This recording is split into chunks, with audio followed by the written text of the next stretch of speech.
Welcome back to our Try series,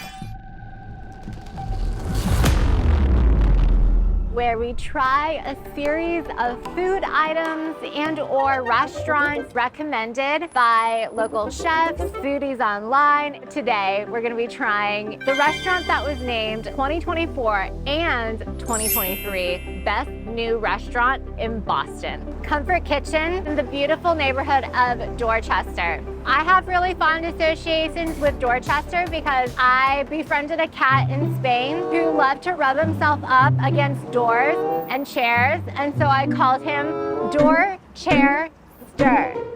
And now we're in the real Dorchester. This restaurant has been on my list ever since it opened beginning of 2023, and I'm so excited to see what this place is all about. So let's go. Welcome inside of Comfort Kitchen. A few things that I am so excited about for this place. Number one, Black owned, woman owned, immigrant owned. That's like super representative of this community because Dorchester, as I've learned, is now one, if not the most diverse neighborhoods in Greater Boston. Number two, the name. Comfort Kitchen derives from a comfort station, keyword for public restroom, unused, abandoned for many, many, many years, transformed it into a comfort food haven. Number three, one of the chef owner's names is Quasiqua, and I'm obsessed with that name. I love saying it. I'm so excited for the appetizers today. We ordered jackfruit sliders, an African Caribbean kind of spice profile. Jackfruit is used in India, lots of different Asian countries. Super, super yummy and savory. Everything that I dreamed of and just a little bit more color and splash. Very ripe, juicy, bouncy looking sliders. I'm really excited about this. It's supposed to emulate pulled pork, and it's very convincing.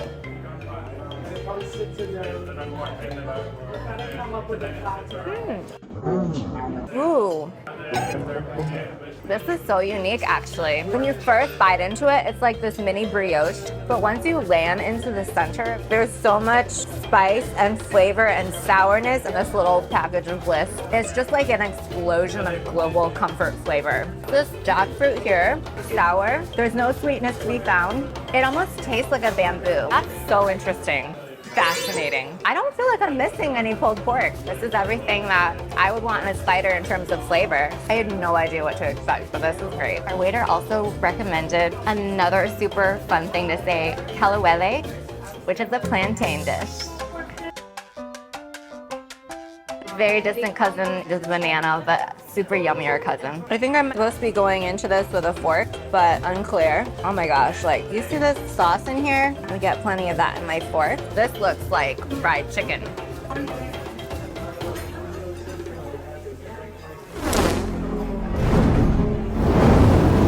Wow, that is spicy. It's not plain. This is like Indian spicy. If you dumped a little container of habanero, that's the level of spice here. If you see here, there's a little bit of nuttiness.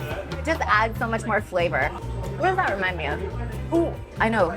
So I've had recently a human spice lamb dish from like Sichuan places in China. They often dip the fried stuff, seafood, chicken, into this crumble that tastes like that. And I'm in love. This is amazing that this is even plantain. You can taste the chewiness and kind of that starchiness, but the flavor up in here, how it's saturated. This is my favorite way to eat plantains that I've ever had. I would come here every day if I was vegetarian or vegan. And then for entrees, went for the fish stew. So this is new on the menu. They used to have a whole trout. It was like super eye candy for me, but the waiter convinced me that my FOMO would go wild if I didn't get this fish dish. So I listened to him and I ordered it. This is so pretty. Same microgreen game, and it comes with a crisp. I've seen this in like more Indian preparations. This is a monkfish, guys, and honestly, when I hear fish curry, I expect the fish to be all little chunks. This is such a pleasant surprise that it's a full-on piece of fish.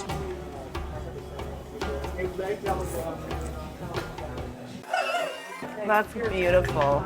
fish, beautiful texture, smoky, a little bit tart, a little bit spicy. So light and easy to eat for a curry. There is some like green chili flavors in here. This more concentrated puree on the side here. They're calling it an herb pisto. There's a grassy bitterness in there. That's interesting. That's really good. I'm gonna take this fried bread, get some of this really good sauce. See what I just did here? This is like a gyro.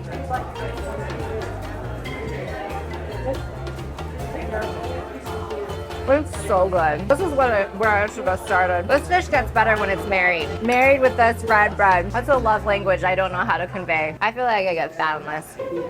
You want global elevated comfort food? Eat it by itself, but then take the street food approach after.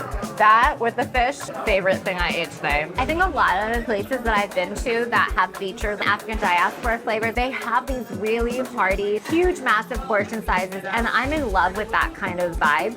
But this is the first restaurant that I've been to that has this deep condition that upscale dining can not be stifling. That way I get to try not just a bomb of rice, but I can try like 3 or 4 different dishes, 10 to 20 different flavors in like 4 bites. That's part of their mission here. Be a presence in the community that gets to share global flavors with people outside that may not even be familiar with this kind of food. I came here all the way from Somerville, man. Like I found them on Best of Boston list. I think this makes it so accessible for everyday Joes and Sallys and Dianas and Harrys and Davids and Lisas. Love it. I'm really excited to have you guys come here. Please do that.